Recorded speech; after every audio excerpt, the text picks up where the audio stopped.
Welcome to English Mastery Daily. So today, let's talk about something you've probably noticed. Why do native speakers tell stories so differently? They don't just list facts, they create drama, they build tension, and they make you need to know what happens next. And that's what we're gonna break down in this explainer, exactly how they do it. I mean, really think about it. Have you ever been listening to a native speaker tell a simple story about their day and found yourself completely hooked? There's a reason for that, and it's a skill you can totally learn, starting right now. Okay, let's dive into this. You know, a lot of the time, learners just list the facts. I went to the store, I bought milk, I came home. But a native speaker, they hook you from that very first sentence. They turn that same boring trip to the store into a mini adventure. And that gap, that's what we're gonna close today. So what is this big difference in native storytelling? Well, it's not some kind of magic. It's actually a set of really simple techniques you can start using, well, right now. And why does any of this even matter? Because honestly, good storytelling is like a superpower. When you tell a great story, people don't just hear the words, they actually listen. You become more interesting, you build real connections, and you just seem more confident. Seriously, it's one of the quickest ways to build that trust and connection in any conversation. Okay, so the secret to these great stories, it's not nearly as complicated as you might think. It really comes down to this simple, powerful three-part formula. And once you see it, I promise, you'll start seeing it everywhere. And here they are, the hook, the middle, and the ending. Yep, that's it.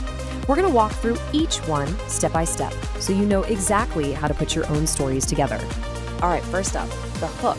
This is your opening line, and it has one job and one job only, to make someone stop what they're doing and pay attention.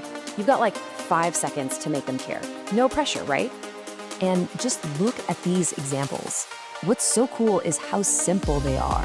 I mean, think about it. If someone starts with, "You won't believe what happened to me," your brain just automatically leans in. You have to know what's next. These phrases are conversational dynamite. Okay, so once you've hooked them, you move into the middle. This is where the action is. But, and this is super important, you're not just listing what happened. No, you're building tension. You're adding those specific, juicy details, and you're showing emotion. This is where the story really comes alive. And this slide just shows the difference so perfectly. Okay, listen to the first one. I went to the airport, I missed my flight, I was sad. Okay, we get the facts. But now listen to this. I walked into the airport and my heart stopped. The screen showed flight closed. I just stood there in shock. See the difference? You can actually feel the panic in that second one. And that's exactly what we're going for. All right, and finally, part 3, the ending. Every great story has to have one. This is your payoff. It's the whole reason you told the story in the first place. So here's the key takeaway. Never, ever end your story without a point. It needs a punchline, a resolution, or a lesson. And phrases like these are the perfect way to signal to your listener that you're wrapping things up. They make the takeaway super clear so your story feels complete and, memorable. An ending like, "and I've never done that again." That gives your story a real satisfying punch. All right, so theory's great and all, but let's get down to the practical stuff. Here is your official storytelling cheat sheet, a whole toolkit of words and phrases you can start using today to make your stories way better. You might want to grab a screenshot of these next few slides. First up, those hooks. You can see right here, starting with something like, "Okay, so get this," is just so much more engaging than, "I want to tell you something." It sounds casual, it sounds confident, and it just pulls people right in. Okay, now for the middle part, building that tension. Look at these phrases here. Even a simple one like, "but here's the thing," can totally change the vibe of your story. It makes your listener lean in, just waiting for that twist. And please, don't just say you were sad or happy. Use stronger, more descriptive words for your emotions. Saying "I was literally shaking" paints such a vivid picture, way more than just saying "I was nervous." It lets the other person feel what you were feeling. Okay, so we know what to do. Now let's talk for a second about what not to do. Honestly, avoiding these common mistakes is just as important as using all the right tricks. So mistake number 1, and it's a big one, is rushing through the important parts. Don't just give a summary. Slow down when you get to the moment of tension. Instead of just saying you forgot your wallet, describe that specific feeling, that moment of panic when you reached into your pocket and nothing.